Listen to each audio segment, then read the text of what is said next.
Thanks so much, Jake. Thank you, Tian, for having us. And it's a pleasure to be back here with you. We have some CONNECTpreneur investors already.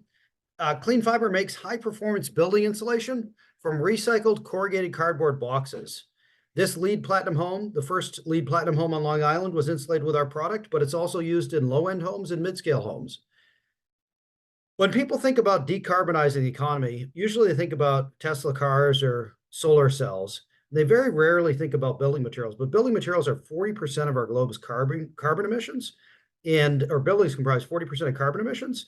And we're a leader in decarbonizing building materials where many unicorns are yet to be coined. Cellulose is not a new technology. The market exists. It's already a $500 million market, which we believe we can rapidly dominate with a drop-in replacement with superior performance to conventional products. Cellulose is really interesting in the building materials segment because it stands out as the only way you can decarbonize a building while saving money. And for that reason, cellulose is already being adopted.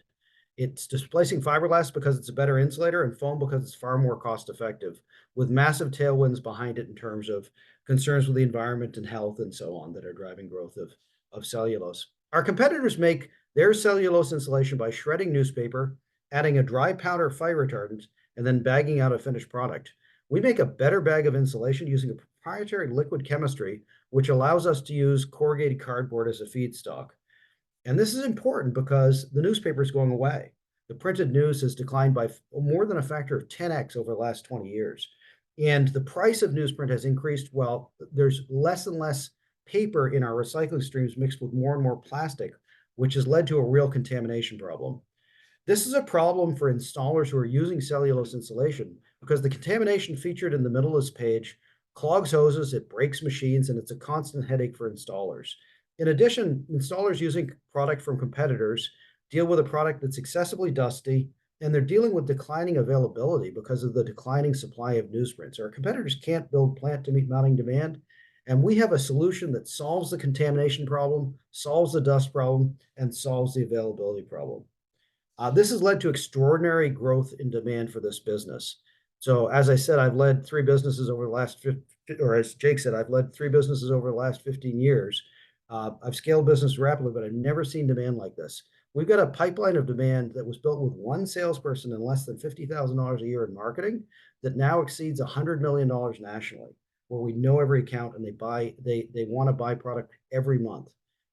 More than half of this is already identified as being sourceable from our first plant, and our plan is to roll out additional plants across the country to serve the whole country. We serve large distributors like Service Partners and IDI, who move billions of dollars in insulation, as well as local installers like Standard Insulating Company and modular home builders. What these companies have in common is they buy every month, month after month, with recurring revenue demand. We actually have less than 1% customer churn and greater than 100% net revenue retention, which are extraordinary metrics for customer retention. We've got a very experienced team that's scaling this business. As I mentioned, I've led three businesses over the last 15 years, including taking one to the NASDAQ.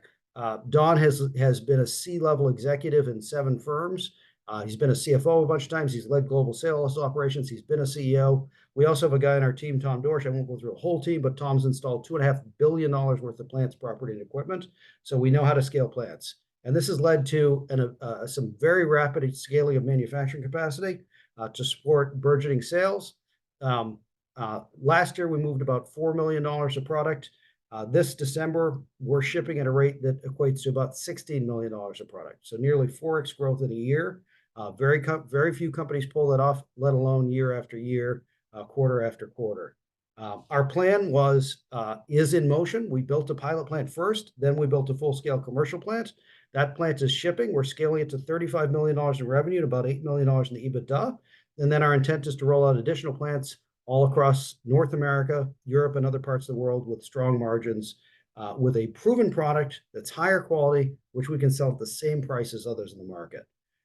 And while doing that, we can actually make better margins because our costs are lower. So we have a really interesting opportunity. We're backed by some great backers, including Aligned Climate Capital, the Kraft Group, the Closed Loop Fund, other proven backers who have kicked the tires on this. We're currently offering a $12.5 million convertible note offering. We filled about $5.4 million of that. We're looking to fill out more of it, obviously, and we're offering it a 20% discount with a 40% valuation cap. So we'll come back and take questions in the breakout period, but I'll just close by saying it's just very rare to see a company with this kind of fundamentals of demand, of supply, of defensibility, and we're happy to take questions during the breakout. Thanks for joining us.